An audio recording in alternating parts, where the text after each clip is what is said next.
I got kind of a funny story. Oh, okay. I had it open too. No, you go ahead. Okay. I mean, I beat Pokemon.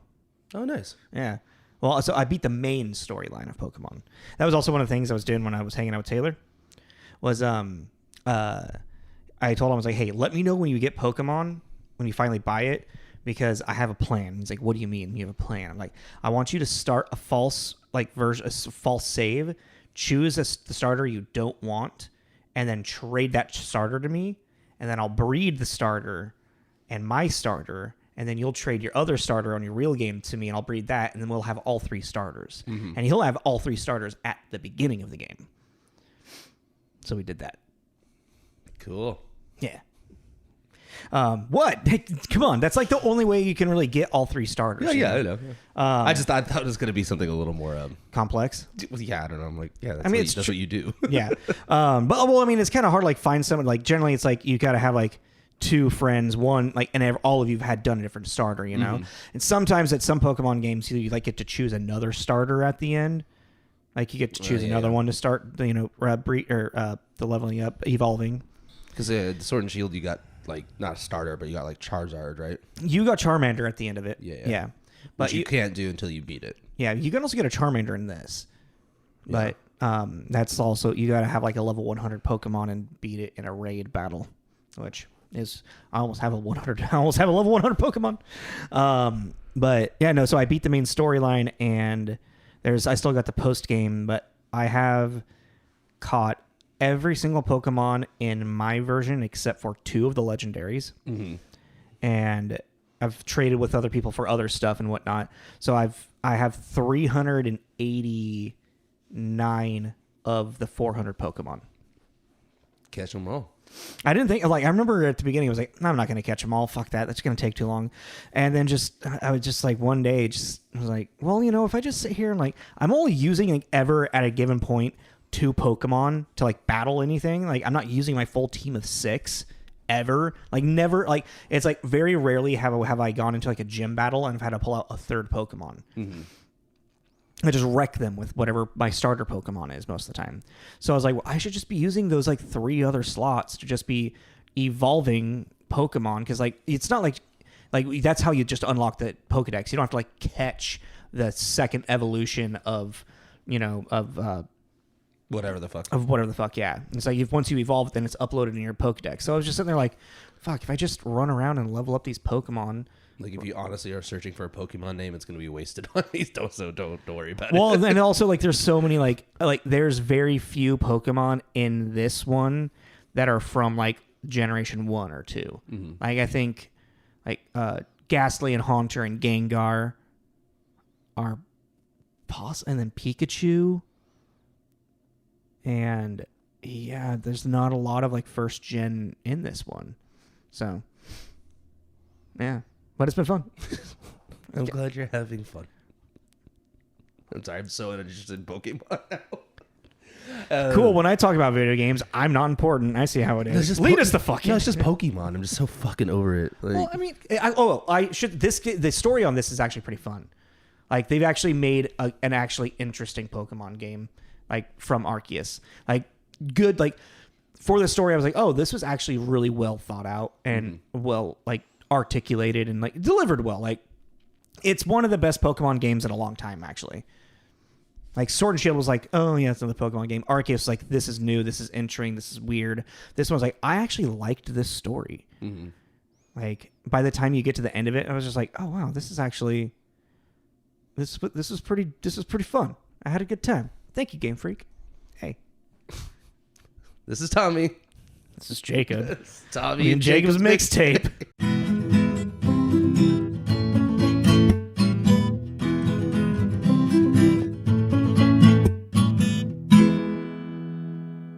Hello, everyone. Oh, that was a short breath. Jesus. You can see my face. You all right? Yeah, you can see my face. Yeah, I know. The first time. Oh, you're talking about because you shaved. Mm-hmm. I was like, yeah, I can always see your face. I've come to realize that I think I clench my jaw too much. Oh yeah, This jaw part, tension. well, yeah, this part right here has really got like once I took off the beard, I saw it, and I'm like, oh, because I give myself lockjaw a lot. Yeah, that's a very common thing that people do is just like have jaw. It's like just jaw tension. A big thing that we learned at Cornish how to let go of in exercises. A lot of just like massaging, like right here. Throughout the day, we'll just kind of like you'll just become more aware of it, and you'll actually like start to loosen up and stop doing it as much. Well, I'll notice it at work. I like go open my mouth and I go click, click, click. I'm like, good God, you were cracking your jaw, really clenching your teeth there. What is this? Another opening? Go on, we got a movie to talk about. Hey guys, all right. So going with the new movies, new us, new year, whatever. Last year, new year, us. Peanut butter. Movies from 2022 that we missed that we want to talk about. This one and the next two have Oscar buzz around them, which is I know for sure. And this week it's already won a couple of things too. This one, this one has, Guillermo del Toro's Pinocchio. Yeah, released at the BFI on October 15th, and then mass release November. I had like its first festival. It was like in Sweden, September 9th. Oh, yeah. I didn't know that. Interesting. And no, there was a sleuth of festivals that went through before it was released in the internet in the United States on the internet December 9th. And I think there was there was a limited release a couple weeks prior to that I didn't write down. But there's no box office for it. Nope. Because it wasn't in the box office. It wasn't. Its ratings, IMDb's at a 7.7, which I was like, okay, fair. And then the tomato meter was a 97, and the audience score was a 92. So I was like, why is IMDb so low in comparison? It's kind of interesting. Did you look at? Did I do the research? No, I did not.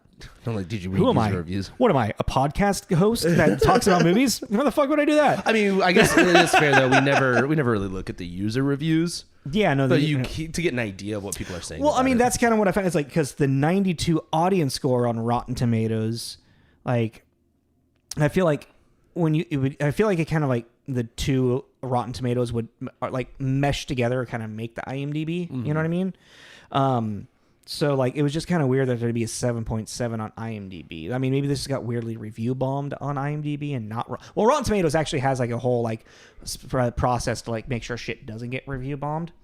Well, I think like with IMDb now, you can't review it until it's released. It used to be the second it was announced, you could put a review on there. Oh, Rotten Tomatoes was like that as well. Was it? Yeah. I know the IMDb used to be like, but they put the hold on that. For the synopsis, do I really have to? Someone might not know what a Pinocchio is. Pinocchio. I didn't even write anything down. Sad man creates puppet that comes alive and thinks it's his son. I want you to start doing that more off the cuff, actually. Yeah. Yeah. Well, if you don't, if you're like, I don't know what Pinocchio is, I'd be like, really? Like, never? Well, I mean, this one is sad man makes puppet. I guess, yeah. Sad drunk man makes puppet that because comes original alive. story, it's just puppeteer makes puppet out of magical wood, and puppet then goes through shenanigans until becoming real boy. My partner thought that we were going to be doing the live action Disney remake. Oh, with Jonathan Taylor Thomas? No. I love that one. No. The most that recent one's a one. nightmare fuel to me, dude. I love that movie so much, dude. No. She thought we were going to be doing the Tom Hanks one, the one that just came out. Oh, is that live action? Yeah, it was except for him, except for Pinocchio. But it's it's a copy and paste of the cartoon. I forgot about that, yeah. And I was like, because we tried watching it when it came out of curiosity. Yeah. Maybe it lasted 15 minutes before she went, turn this off. And I was like, yeah. I mean, why would we review that one? do got to say is like, out of like old classical stories, this is one of my I'm the least interested in Pinocchio. Yeah. As like a whole. I like this. I definitely will say doing the research after this, I've gained a new respect for the story. Yeah, knowing where it came from. So you mean like the author? Yeah, the actual author, like Carlo Collodi, and the book, and how it's like he was writing like a metaphor for the human condition, but like it was also just like a serialized story for a while until it was finally just all published together as a complete book. But like no, just like. That, like kind of like after watching this and like doing some like looking at reviews of like Pinocchio and just kind of being like, oh, actually, yeah, this actually is a pretty interesting, because also like it's interesting that I would not have very much interest in it because I really like Italian like performance and like commedia dell'arte, like the mask work and the clown work that I've done. So like, which there's a lot of that in here as well. What I was gonna say with a lot of renditions that I've seen of Pinocchio is very much missing that Italian feel to it. Yeah. But this, because even in the Jonathan Taylor Thomas one, I mean, it's all Disney-fied still.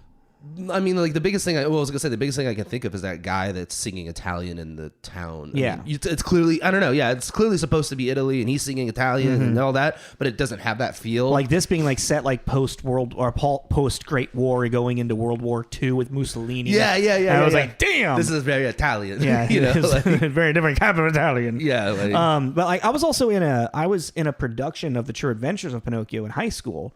That actually, it followed the story of the original novel a lot more, and I played like 8 different characters. Mm-hmm. I was like a raccoon, an owl, the ringmaster, a carrot, a refugee, a raccoon that was supposed to be Groucho Marx. Like I was all over the fucking place. Anyone who's read the original story would know actually the characters I was just talking about, though. So yeah, and I just like, Pinocchio's never been like one of my like top go-tos, but like now I have a new respect for it from the research I've done, and this was a really I really liked an original take from it. Like Guillermo del Toro, I'm just gonna say Del Toro did for this. It sounds like getting marbles in your mouth. But yeah, so the director is Del Toro, as we just discussed, who we have done before. Yes. In our first season, he was director. He's a director and writer. Most of his movies that he directs, he writes. A producer. Yeah. Funny guy. Artist. I love him. I watched the making of. I watch it too. Yeah, and I love him. He's a quirky dude. He's so goofy, and he's just like, I don't know. It's a puppet. You know, like, my name is Guillermo del Toro. He's so cute. And Pinocchio always spoke to me. But yeah, I mean, this is the first season, so it's not really repeating myself, I guess, but he's one of my favorite directors of all time. Yeah. No, I mean, it's like because you really like his like monster creation, his creative design of creatures, or I don't want to like, what else would you say? Fantasy. Like, fantasy, but I'm not trying to say like humanoid, fantastical creatures. Yeah. Like I don't want to say monsters, but I guess creatures is possibly is probably the right terminology. Yeah. His creatures, because they're not all like the fawn isn't evil in Pan's Labyrinth, but it's not human. Anyways, but yeah, so like Pan's Labyrinth, Hellboy, not the more recent one, but the original one. The original two. Blade 2, one of my favorite shows, The Strain, which was a cool vampire show. Shape of Water. Yeah, so also there was Del Toro, like he directed this, but it was kind of, I feel like by direction it was a lot more production, because like, and like artistic direction and choices and whatnot. Yeah, well, it's kind of like there is the artistic director, the animated director for this. Well, it's like Nightmare Before Christmas. Yeah, Tim Burton and I can't remember his name off the top of my head. Totally blanking.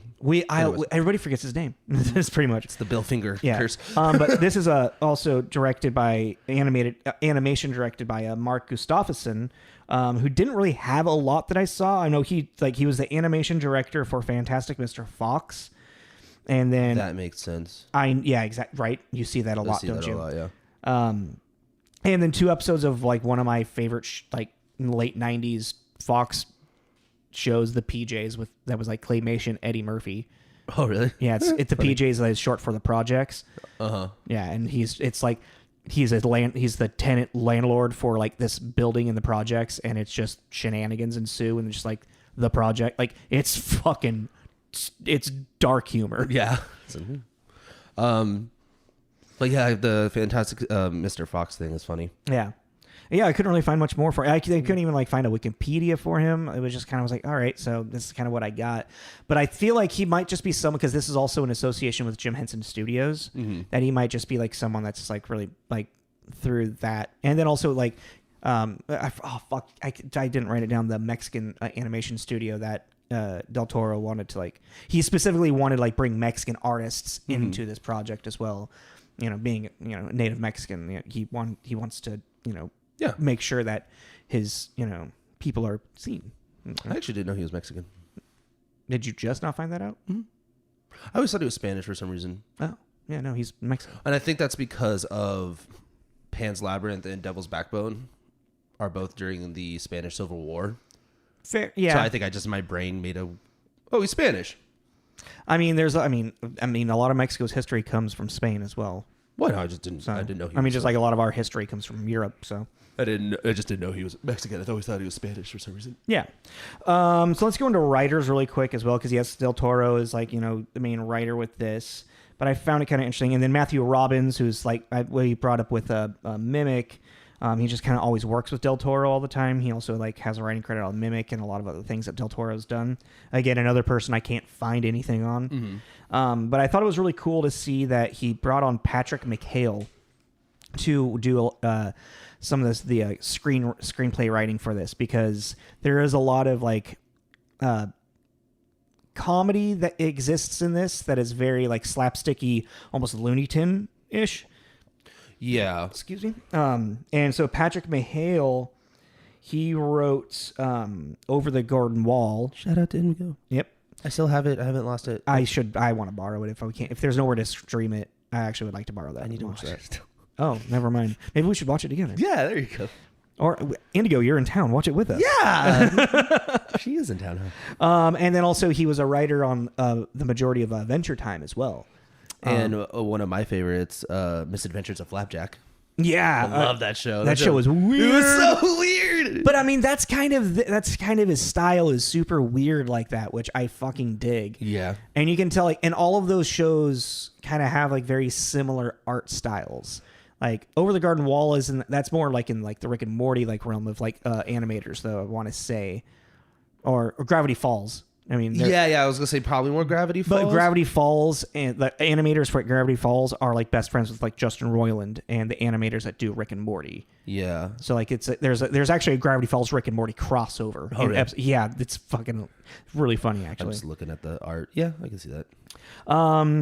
But yeah. So I mean, those are the writers, directors. We already talked about Carlo Collodi. Do you have anything else you want to talk about with him? No, I was just gonna say, just like give you a time frame. He started doing these little like weekly, almost like pulp comic. It was like weekly publication kind of thing that he would throw these. Well, that's how like Christmas Carol started. Yeah. So it was kind of like that, but started in 1880. Just to give you an idea of how long that Pinocchio has been a character. A character in literature history. Literature history. Mm-hmm. And like the whole thing of the original story is pretty much like, it's like this. Like I said, the representation of the human condition, and they keep this very much in like you have to keep this in every rendition of Pinocchio, is the innocence of Pinocchio going through the trials and the lesson that is learned at the end of each story. Well, with this too, what's kind of nice is the fact that there is such a political aspect with Mussolini and everything, because he did start off as a political journalist and artist. So it's just, I thought that was kind of like, I don't know. It's very interesting because I feel like the whole like political sense inside of this movie of Del Toro's Pinocchio is kind of more like it's framed around that time, but I don't, other than like the story with the young boy, like when they're training at the warfield, there isn't much of like a political, like it's just like, oh, these are just, this is the Axis and this is Mussolini's like regime. Mm-hmm. And there's no like commentary on like Mussolini being this or the Axis being this. It's just kind of recognized like, oh, this was this time period and this is what they were doing, Mm-hmm. I mean, unless you picked up on anything more. I picked up on a lot more religious stuff than anything. I mean, I just like that's what I thought I was kind of getting at, is that because Carlo was a political. Yeah. But like even with Mussolini, being this tall, with a huge like torso and a head, and like I like puppets, and then I don't like that puppet. Shoot him. Like I just thought it was like, it's like, oh, that's funny. Mussolini was out of his fucking mind. And like, funny Mussolini. It's like, no, Mussolini would have done that. Mussolini's scary. People forget he was scary. Like, it actually kind of just spun me down like a fucking thing of like who was the worst out of like Mussolini, Stalin, Hitler, and who's the other one? or a Mao and like Master Tongue. Oh, that's the Eddie Izzard joke that I always bring up. Oh yeah, where he's talking about like these maniacal evil leaders. Stalin killed his own people. Okay, Hitler killed people next door. Stupid man. After a couple years, we won't stand for that now, will we? It's like, oh, it's so terrible. But yeah, I thought the Mussolini thing. I don't know if it's supposed to make me laugh that hard, but it made me laugh pretty hard. I just thought it was so funny. Just a little Mussolini. Well, I mean, the depiction of Mussolini is cartoonish and it is exaggerated in a sense where it's presented in a comedic frame but that's an interesting thing about this. Like a lot of this movie is presented in comedic frames with very dark moments truly happening. Yes. Well, yeah. I mean, remember I watched this, started watching this when it came out before we decided to review it. And I even texted you, this is, when you first meet Pinocchio, he's terrifying. When you said that, I was like curious, like what you mean. Like, I see what you were saying. He goes out all clickety. And he's all clickety and he's got that like dead, it's like his eye is like emotionless eyes with that smile that gives everything. It's like a nightmare creature. Yeah. And it's like, he's so like curious and destructive, like it's literally like a child reborn thing of I feel like it's a very honest take and look at how a person with like knowledge, not knowledge, but like what would you like when a baby's born? They don't have like functions, A being that is suddenly thrusted into complete consciousness. Yeah, it's like, and also I fucking love this. Not build up to consciousness. Yeah. It's just sentient. Yeah, it's like, oh, what's this? That's fun. I like that. Your hands are on fire. I like that. You shouldn't. Oh, I don't like this. Yeah. But like, I really loved like reading some stuff about Del Toro comparing it to Frankenstein. I was like, God damn it. How did I never fucking see that? Like Frankenstein being one of my favorite fucking like stories. I'm like, Geppetto is Dr. Frankenstein. Pinocchio is the monster. Fuck. Anywho, let's go into our our voice cast really quick because I love this cast. Let's try to get through it quickly as well. I want to start off with who does Pinocchio because he's not done anything else that I saw. Gregory Mann is our Pinocchio. How old is he? He's like 10? Something like that. 11? Something like that. I really liked Del Toro talking about like when he would like get to actory, he would ask the kid to say at the end of the line, he'd be like, just call me a dummy. And the kid would be like, you dummy. and then he would repeat the line and he would have an honesty to it. Like a more like youth. Yeah. Like a childhood kind of vibe to it. Yeah. And like I feel like the kid did a great performance with it too. Yeah, I did. Just this is kind of weird though, because a lot of like reviews and stuff are saying that this is a musical. It's not really. There are musical numbers. Yeah, it's not a musical. But when he would sing, I got such a Coraline vibe. Yeah. I forgot to look up who the who did. I looked it up and what they've done. What have they done? I can't. Before we go on with the voice actors. Was this it? Did I already have it open? That'd have been cool. That'd have been silly. Silly rabbit. I almost said something. Is it an off mic? Yep.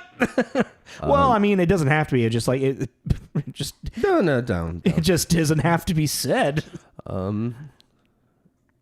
If you can't find it, let's just move on. Alexandre Desplat, and known for, let's see, composer of 204. Wow.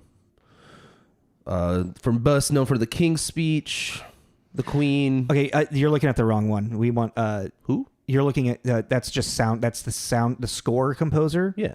No, we want music by. So who do we want? We want like lyrics and book and stuff like that. Let's not worry about that then. Yeah, because there's always someone that makes this like the score, and then the people that actually make like who's singing the song of the book. Yeah. But anyway, so let's go next to who is the voice of Geppetto is David Bradley, which I loved his performance as Geppetto. It was one of those. I was sitting there, and I was like, I recognize that voice because he's fucking Filch.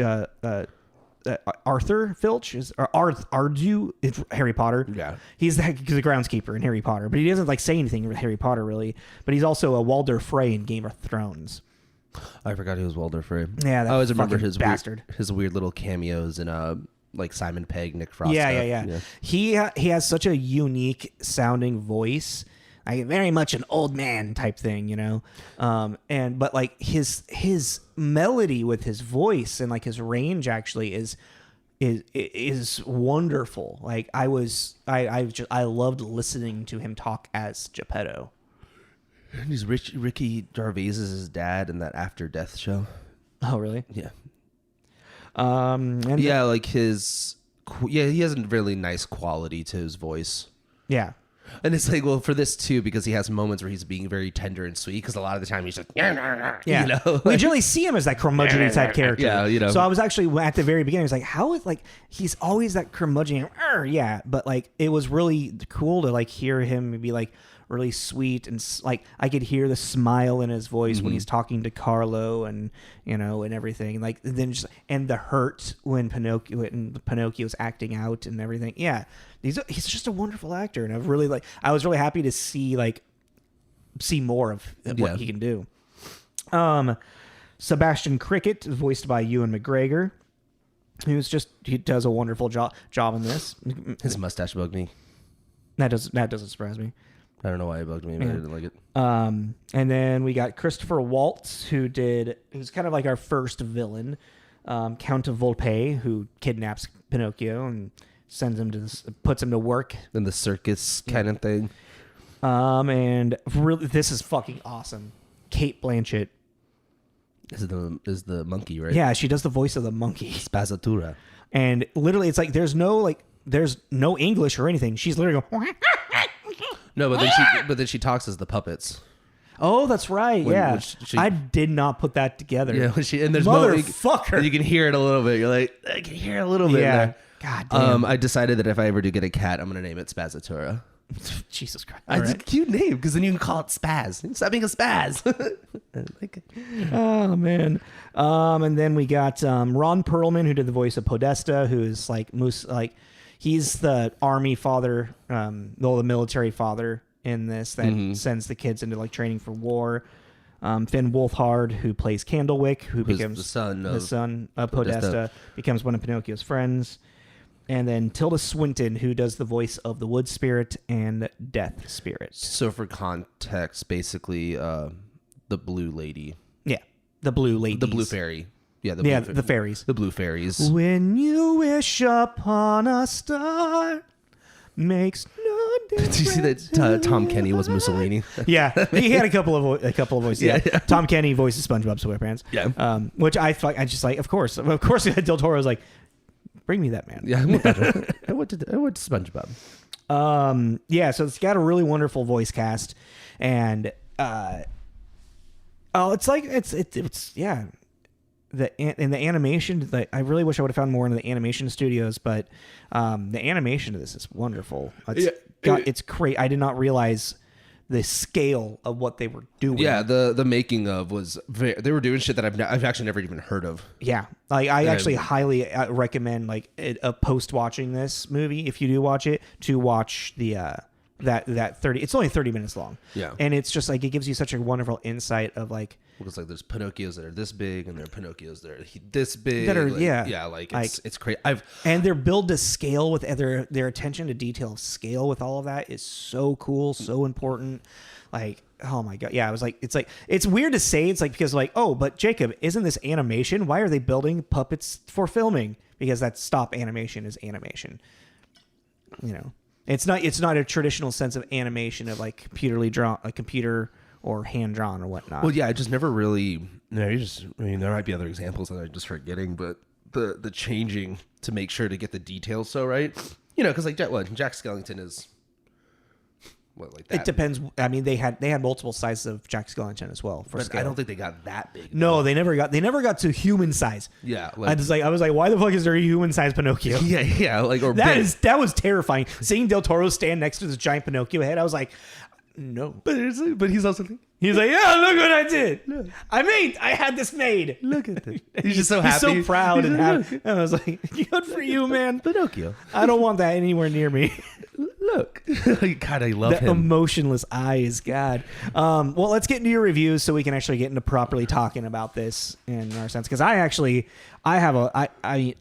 wrote down a good amount of stuff that I'm really curious to like unpack. So 43 positive, 6 mixed, and 0 negative. 100 out of 100. I'm gonna butcher your last name, Johnny Oleksinski. Sorry, that's the best I got. As he did so ingeniously with Pan's Labyrinth and the Spanish Civil War, Toro explores fantasy, myth, and childhood in a film.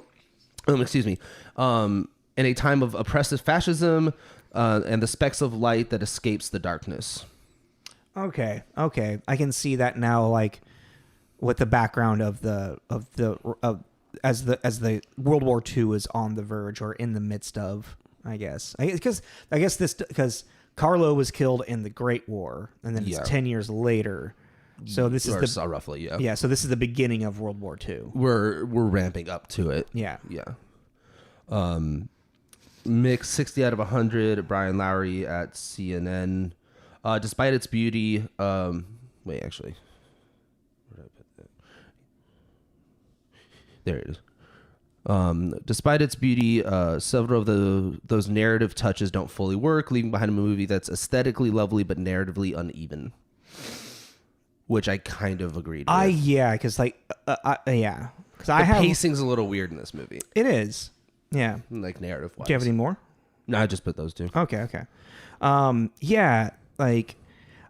So honestly, what was really strange for me is I think this is a wonderful, wonderful, wonderful movie. It's beautiful. It's smart.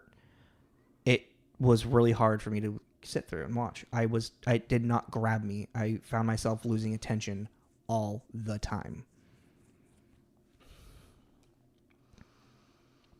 The beginning got me pretty invested, but by the end I was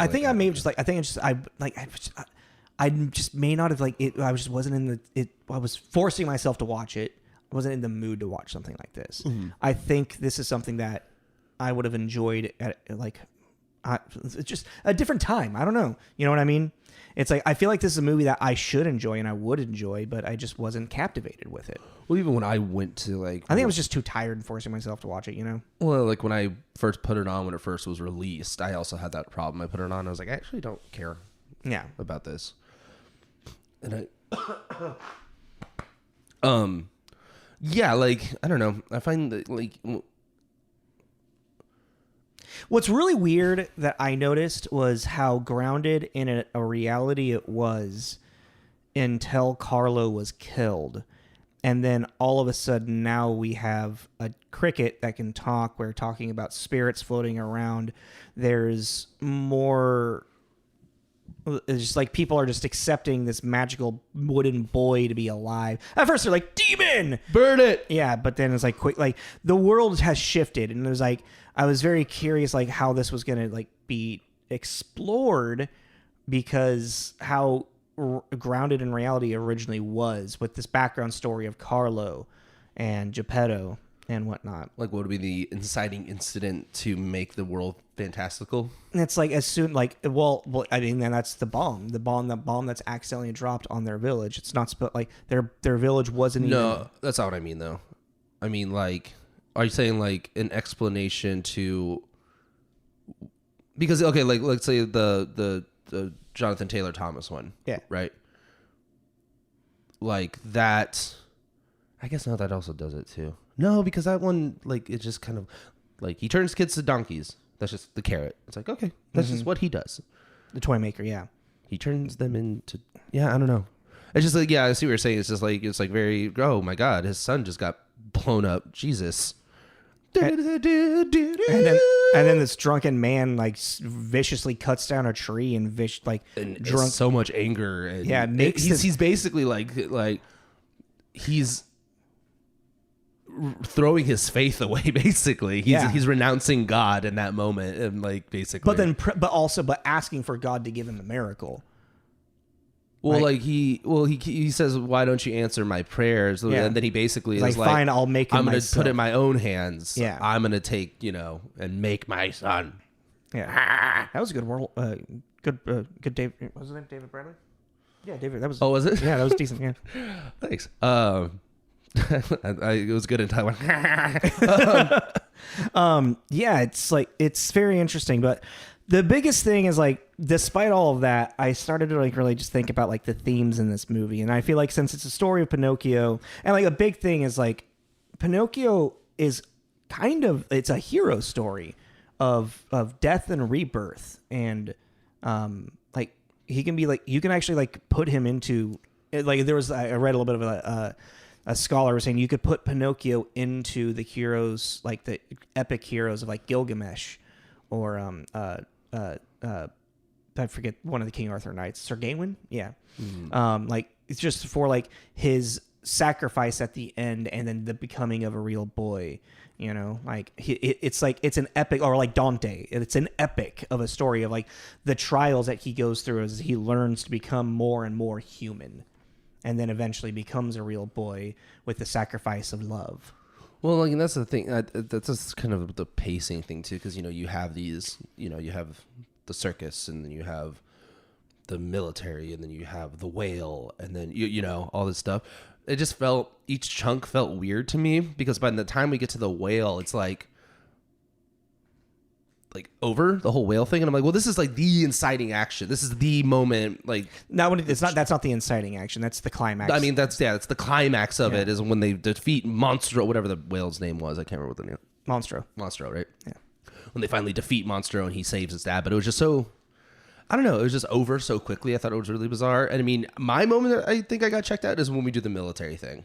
Yeah, I went, nah, I'm good. I'm done. I mean, but that was kind of like, and that's the most original thing, is because like that's not even in any version of Pinocchio. I mean, at that point from the circus, he would have been sold to the toy maker and been turned into a donkey.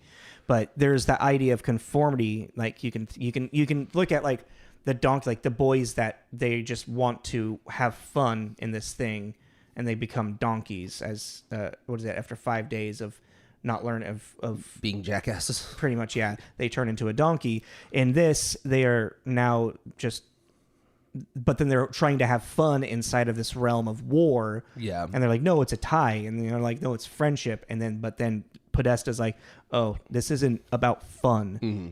This is about life and death. That's the oppressive fascism aspect to that review. A weird thing that I also kind of that I noticed is this parallel of father and son, of Geppetto and Pinocchio, or Carlo, Podesta and Candlewick, even Count Volpe and Spazzatura.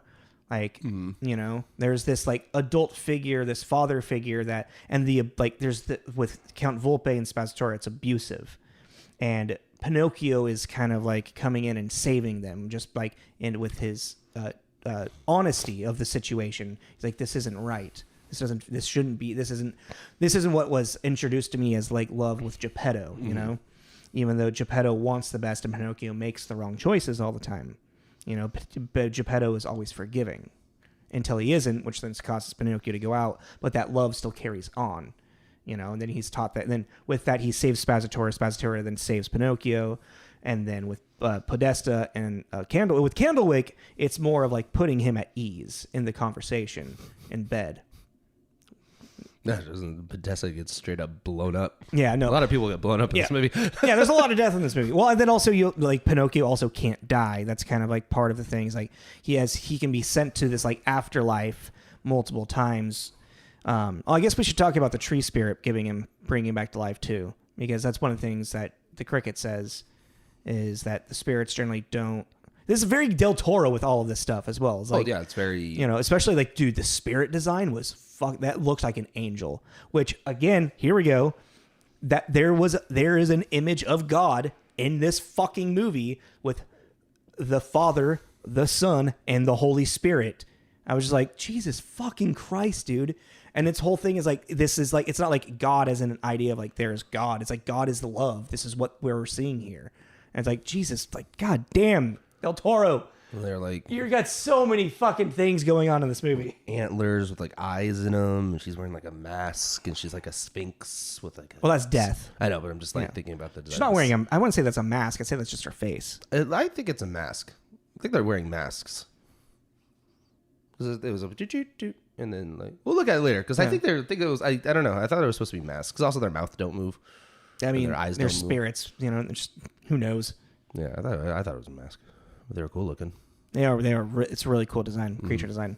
I mean, he always does though. Yeah, I know exactly. Even when I saw the eyes come together into like the wings and whatnot, and then I'm like, this is so fucking Del Toro right here. Then it opened up, and I was like, dude, that's so fucking inspired by like traditionally what angels in the Bible are described like. Well, it's like even like his like not so great movies, like like critically, like Hellboy 2 got totally panned. It's like it still looks cool. Yeah, like everyone looks really rad. And I love that like Death kind of looked like a sphinx in a way.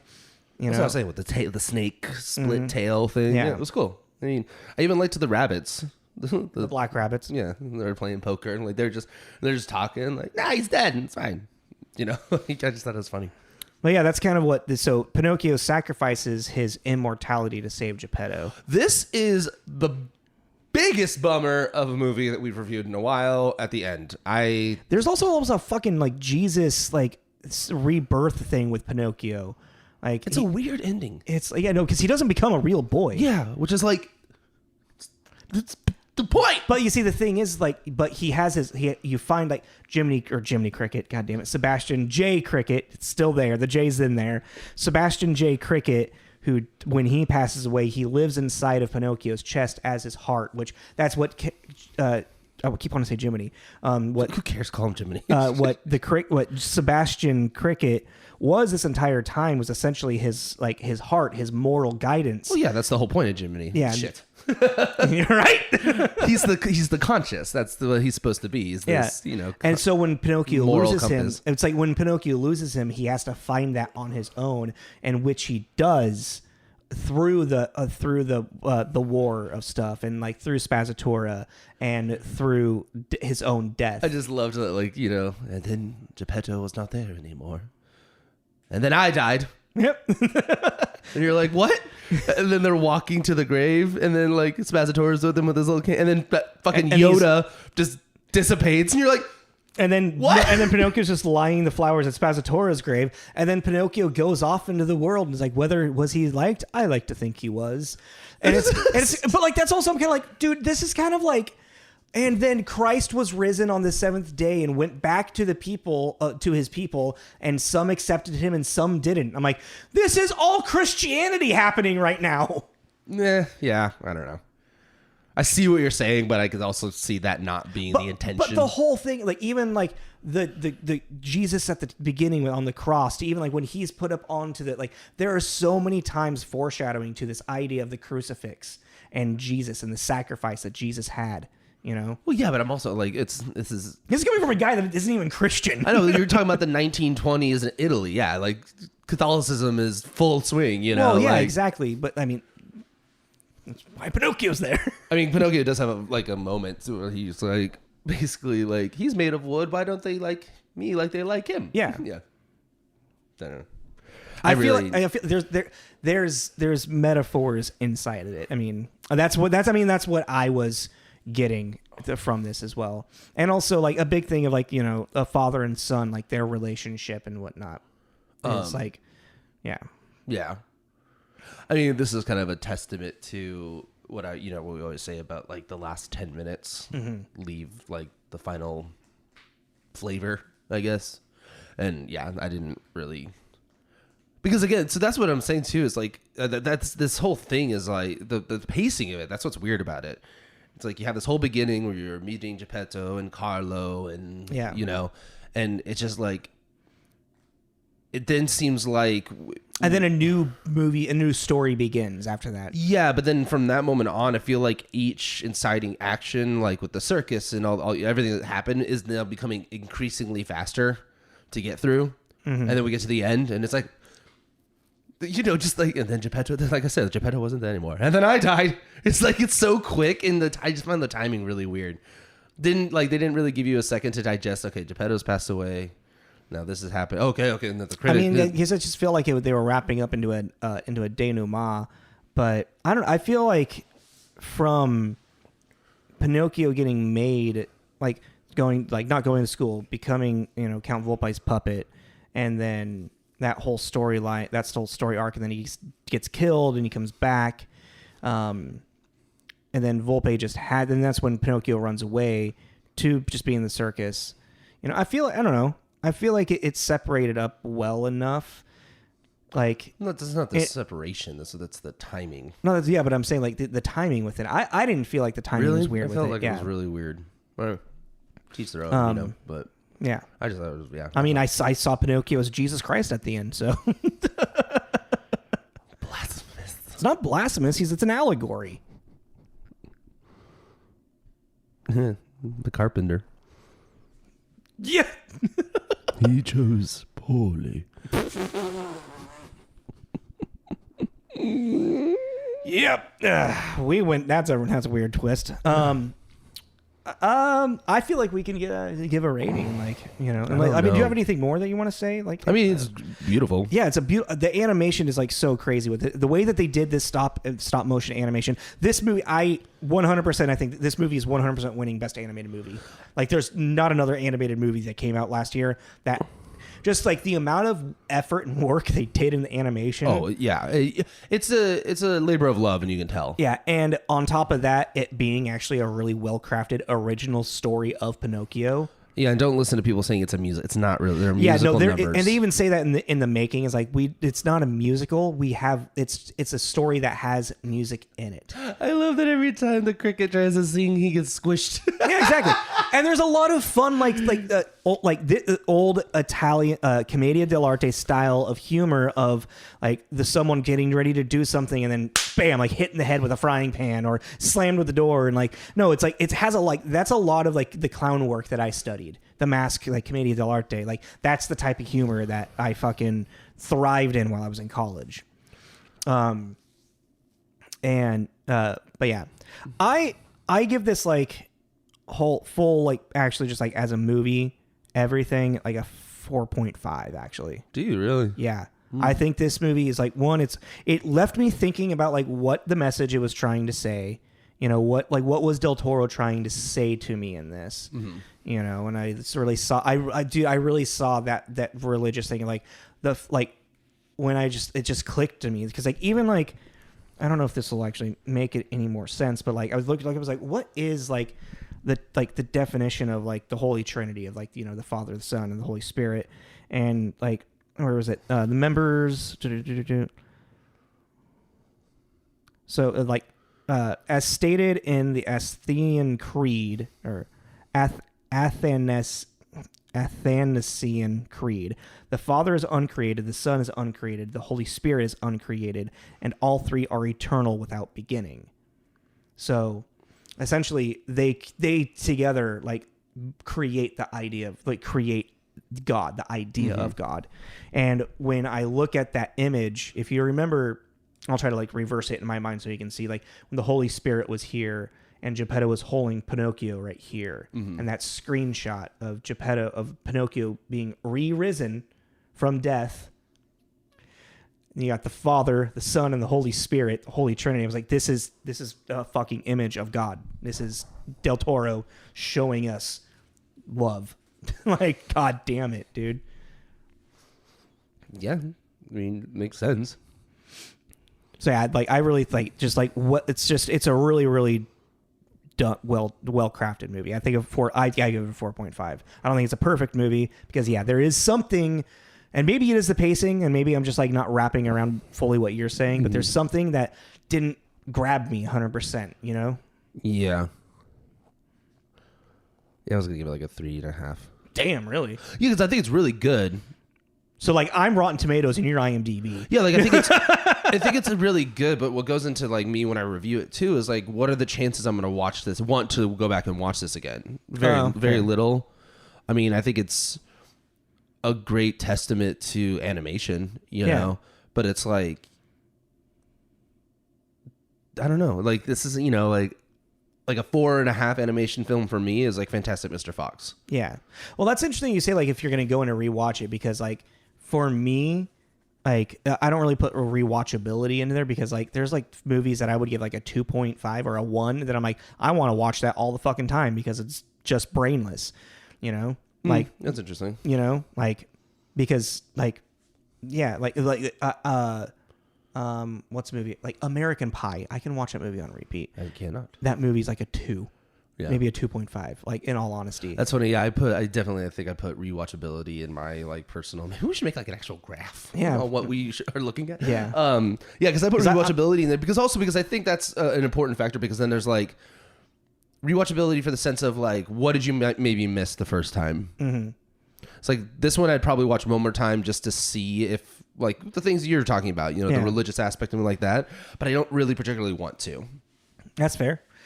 I guess like a big thing for me, like when I'm looking, I approach it with just in a sense of like this Aristotle's 6 elements of drama, as a critic, like how do all of these things like character, plot, theme, spectacle, sound, all of these things, how do they all fit together to make something good, and I think this checks off a lot of those boxes.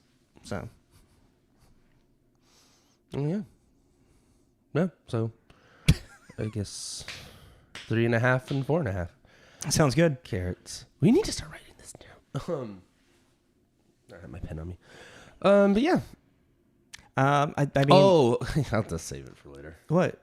So remember, I think it was last week. We were talking about how I need to watch the movie and then do notes and everything like that. Yeah. So I did that this week. Actually. I did that this week too.